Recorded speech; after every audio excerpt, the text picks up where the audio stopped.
जागो जागो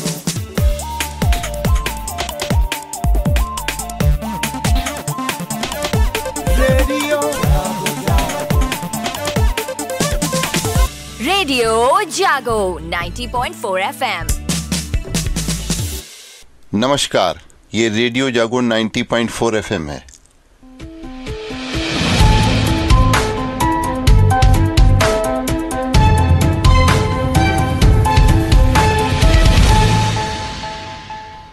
अब आप अभय शंकर गौड़ से आज की हलचल सुनिए।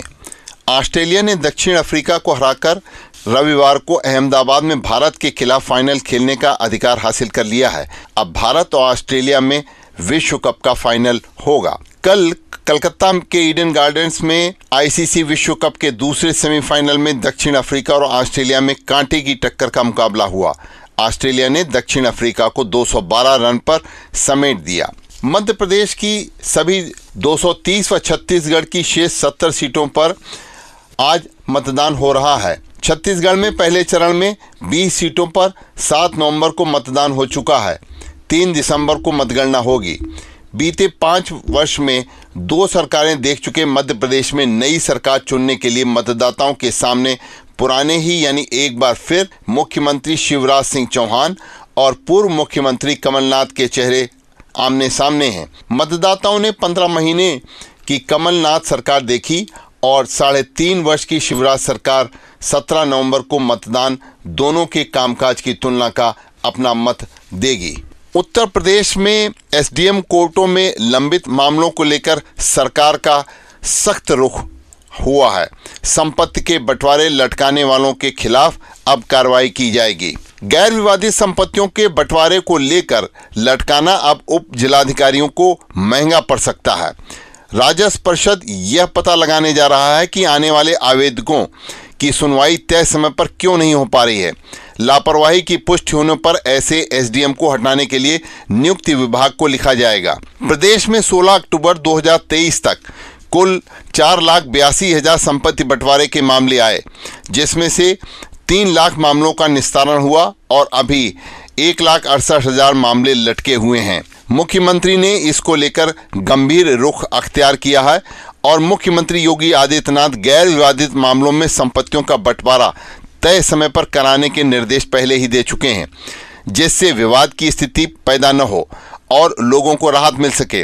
राजस्व संहिता की धारा 116 में दी गई व्यवस्था के आधार पर आवेदन के 6 माह में संपत्तियों के बंटवारे का अधिकार उप जिलाधिकारियों को दिया गया है, लेकिन उप जिलाधिकारी इसमें कोई न कोई कानूनी पेचीदगी बताकर इन मामलों को निपटाने में गंभीर रुख नहीं अब दिखला रहे हैं। एसडीएम न्यायालयों में आने वाले ऐसे मामलों का परीक्षण करने के बाद गैर विवादित होने की स्थिति में संपत्तियों का बंटवारा कर दिया जाना चाहिए। इसके बाद भी तय समय के अंदर ऐसा नहीं हो पा रहा है। अब जिम्मेदारों का पता लगाए जाने के प्रति सरकार गंभीर है। उच्च स्तर पर पिछले दिनों संपत्तियों के बंटवारे से लेकर अन्य मामलों की समीक्षा के दौरान पाया गया कि कुछ तो तेजी आई है, लेकिन अपेक्षाकृत अभी भी मामले निस्तारित नहीं हो पा रहे हैं। राजस्व परिषद स्तर पर अब इसको लेकर यह पता लगाया जा रहा है कि आखिरकार इसके लिए कौन जिम्मेदार है। इस पहलू का भी पता लगाया जा रहा है। वाजिब कारण न होने की स्थिति में दोषी एसडीएम के खिलाफ नियुक्ति विभाग को पत्र भेजा जाएगा। उत्तर प्रदेश में सर्वाधिक आयुष्मान कार्ड बनाए गए हैं। प्रधानमंत्री जन आरोग्य योजना के तहत 4.15 करोड़ लाभार्थियों के आयुष्मान कार्ड उत्तर प्रदेश में बनाए गए हैं। देश में सबसे ज्यादा आयुष्मान कार्ड बनाकर उत्तर प्रदेश ने कीर्तिमान बनाया है। दूसरे नंबर पर मध्य प्रदेश रहा है और तीसरे नंबर पर छत्तीसगढ़ तथा चौथे नंबर पर कर्नाटक और 5वें नंबर पर आंध्र प्रदेश रहा है। लाभार्थियों के आयुष्मान कार्ड बनाने के लिए सरकारें अब गंभीर हुई हैं।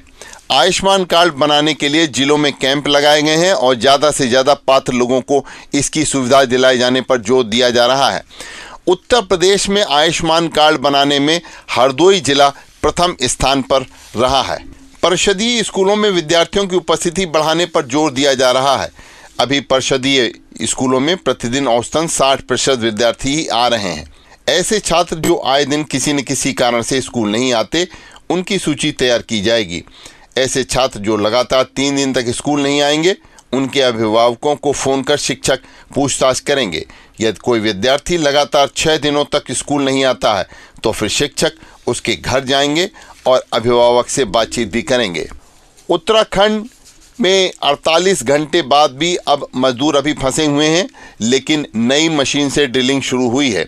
उत्तराखंड में सुरंग में फंसे 5 दिन से फंसे 40 मजदूरों को निकालने की अभी भी कवायद की जा रही है। नई ऑगर मशीन से ड्रिलिंग शुरू कर दी गई है। 12 मीटर पाइप मलबे में डाला जा चुका है। इससे मजदूरों के जल्द बाहर निकलने की उम्मीद जागी है। नई मशीन 1 घंटे में 5 से 6 मीटर तक ड्रिलिंग कर रही है, लेकिन पाइप वेल्डिंग और अलाइनमेंट सही करने में 1 से 2 दिन का समय लग रहा है। इससे मजदूरों को बाहर निकालने में 48 घंटे का समय और लग सकता है। हरदोई शहर में जगह जगह आजकल जाम लग रहा है और यातायात की व्यवस्था चरमरा रही है। बड़े बड़े वादों और दावों के साथ शुरू किया गया यातायात माह में व्यवस्था अब दम तोड़ती नजर आ रही है। शहर के अधिकांश मार्गों पर कल भी जाम लगा रहा। जाम खुलवाने की मशक्कत तो पुलिसकर्मी करते रहे, लेकिन बेतरतीब ढंग से आगे निकलने की होड़ में वाहन इस तरह फंसे कि कई जगहों पर कई मिनट तक लोग जाम में फंसे रहे। सुबह से लेकर शाम तक राहगीरों को इस समस्या से जूझते हुए देखा गया। जिला गन्ना अधिकारी ने बताया है, डीसीएम श्रीराम यूनिट की सभी चीनी मिलें जिसमें हरियाणा, लोनी और रूपापुर की ओर से पेराई सत्र चालू किया जा चुका है और किसानों को गन्ना आपूर्ति के लिए पर्ची जारी की जा रही है। सभी किसानों से जिला गन्ना अधिकारी ने सुझाव दिया है कि वह पंजीकृत मोबाइल को ऑन रखें व अपडेट रखें ताकि गन्ना पर्ची जारी होने का एसएमएस समय से प्राप्त हो सके। मोबाइल पर भेजी जाने वाली गन्ना पर्ची में से करीब 10% एसएमएस डिलीवरी फेल हो रहे हैं। बताया गया है कि पर्ची का संदेश 24 घंटे बाद अपने आप निरस्त हो जाता है। ऐसे में किसान को पर्ची की जानकारी नहीं हो पाती है। पहली बार किसानों को पर्ची देने के लिए कागज के स्थान पर मोबाइल से एसएमएस से पर्ची भेजने जाने की व्यवस्था सरकार ने की है। त्योहार के बाद नौकरी पेशा लोगों को घर लौटने की काफ़ी जल्दी रहती है, लेकिन ट्रेनों में सीटें फुल हैं। बसों में भी यात्रियों को जगह नहीं मिल पा रही है और घंटों इंतज़ार करना पड़ रहा है।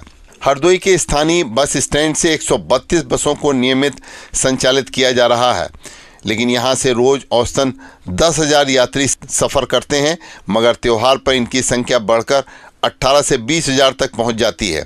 विभाग की ओर से अतिरिक्त बसों के संचालन की बात कही गई थी, मगर स्थानीय बस अड्डे से कोई भी अतिरिक्त बस का संचालन नहीं किए जाने से राहगीरों को और यात्रा करने वालों को बहुत परेशानी का सामना करना पड़ रहा है। वर्ष 2009 से 2016 तक हुए 5 करोड़ 45 लाख रुपए के पेंशन घोटाले में वसूली के लिए हरदोई में करीब 3 करोड़ की वसूली के लिए आरोपित की संपत्ति का ब्यौरा जुटाया जा रहा है। हरदोई में इसके लिए 3 सदस्यीय समिति का गठन किया गया है। जिलाधिकारी ने समिति से 1 माह में अपनी पूरी रिपोर्ट देने के लिए कहा है।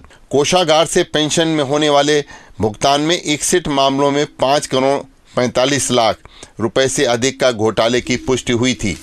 फिलीपींस में आयोजित एशियन मास्टर एथलेटिक प्रतियोगिता में हरदोई के मुख्य आरक्षी दीवान को कल पुलिस अधीक्षक ने सम्मानित किया। एथलीट्स किट और 10,000 रुपये तथा स्पोर्ट्स शूज भी मुख्य आरक्षी को पुलिस अधीक्षक ने दिए। पुलिस लाइन में तैनात मुख्य आरक्षी समरजीत सिंह बीती 8 से 12 नवंबर के बीच फिलीपींस में आयोजित एशियन मास्टर्स एथलेटिक प्रतियोगिता 2023 में प्रतिभाग करने के लिए गए थे। वहां 110 मीटर की बाधा दौड़ में उन्होंने रजत पदक जीता। वापस आने पर कल पुलिस अधीक्षक केशव चंद गोस्वामी ने कार्यालय में उनको सम्मानित किया। पुलिस अधीक्षक ने कहा कि विभाग के जो भी कर्मचारी खेलकूद में प्रतिभाग करना चाहेंगे वह उनको पूरा सहयोग प्रदान करेंगे। सीएम डैशबोर्ड की समीक्षा बैठक में सीएमओ व मंडी समिति सचिव को गैर हाजिरी पर जिलाधिकारी ने नाराजगी जाहिर की है। सभी विभागों के अधिकारियों को प्रतिदिन की प्रगति रिपोर्ट के साथ कलेक्ट्रेट में हाजिरी दर्ज कराने के निर्देश दिए गए हैं और कहा गया है कि 3 माह खराब प्रगति वाले विभागों के अधिकारियों को प्रतिकूल प्रविष्टि दी जाएगी। किसानों की विभिन्न समस्याओं को लेकर पिहानी के राभा मोड़ पर कल भारतीय किसान यूनियन के श्रमिक के बैनर तले 8वें दिन गुरुवार को भी किसानों ने धरना दिया। किसान छुट्टा मवेशी तथा बाजारों में पानी की टंकी के निर्माण, फसल का वाजिब मूल्य आदि समस्याओं को लेकर के अपनी धरना प्रदर्शन दे रहे थे। फसल अवशेष जलाए जाने से हो रहे वायु प्रदूषण और राष्ट्रीय हरित क्रांति के आदेशों का पालन न करने पर जिलाधिकारी ने नाराजगी जाहिर की है। उन्होंने 9 नवंबर तक 69 घटनाओं पर चिंता जताते हुए कृषि विभाग के उप निदेशक व 3 तहसीलों के उप जिलाधिकारियों को कारण बताओ नोटिस जारी किया है। वातावरण में बढ़ रही धुंध और वायु प्रदूषण को लेकर एनजीटी ने फसल अवशेष व पराली जलाए जाने की घटनाओं पर रोक लगाने के आदेश दिए हैं। इसके लिए कृषि और राजस्व विभाग को जिम्मेदारी सौंपी गई है। जिलाधिकारी मंगला प्रसाद सिंह ने फसल अवशेष जलाए जाने की घटनाओं की समीक्षा में पाया, आदेशों और रोक के बावजूद भी 9 नवंबर तक 69 घटनाएं हरदोई में हुई हैं। हरदोई के पाली कस्बे में मां पंथवारी देवी मंदिर प्रांगण में तृतीय श्री लक्ष्मी नारायण महायज्ञ 19 नवंबर से शुरू होगा, जो 24 नवंबर तक चलेगा। 5 दिन महायज्ञ में वैदिक मंत्र गूंजेंगे। और हरदोई के शहर के सांडी मार्ग पर मां कृष्णप्रिया भवन में चल रही श्रीमद् भागवत कथा तीसरे दिन भी आचार्य ने कहा कि भगवान को प्रसन्न करना है तो अपने भाव शुद्ध रखें। शुद्ध भाव वाले हृदय में ही ईश्वर वास करते हैं। संडीला के झाड़ी शाह बाबा का उर्स कुरान ख्वानी के साथ शुरू हो गया है। दरगाह हजरत सैयद रब्बानी शाह कादरी उर्फ झाड़ी शाह बाबा का उर्स व मेला कल शुरू हुआ। छठ पर्व है। भगवान भास्कर की साधना आराधना का लोक पर्व सूर्य षष्ठी कार्तिक शुक्ल पष्ठी तिथि में मनाया जाता है। तिथि विशेष में महिलाएं व्रत रखकर सायंकाल नदी, तालाब, सरोवर या जलपूर्ति स्थान में खड़े होकर भगवान सूर्य को अर्घ्य देती हैं। दीप जलाकर रात पर्यंत जागरण के साथ गीत व कथा के जरिए भगवान सूर्य की महिमा का बखान किया जाता है और यह पर्व 4 दिन तक चलता है। आज नहा खाकर संयम भोज से पर्व का आरंभ लोग कर रहे हैं, इसीलिए इसे नहाए खाए कहा जाता है। अभी आप सुन रहे थे अभय शंकर गौड़ से आज की हलचल। सुनते रहिए रेडियो जागो 90.4 FM। आप खुश रहें, स्वस्थ रहें, आपके सुखमय जीवन की हम कामना करते हैं। आइए सुनते हैं रेडियो जागो 90.4 FM के अन्य संगीतमय कार्यक्रम।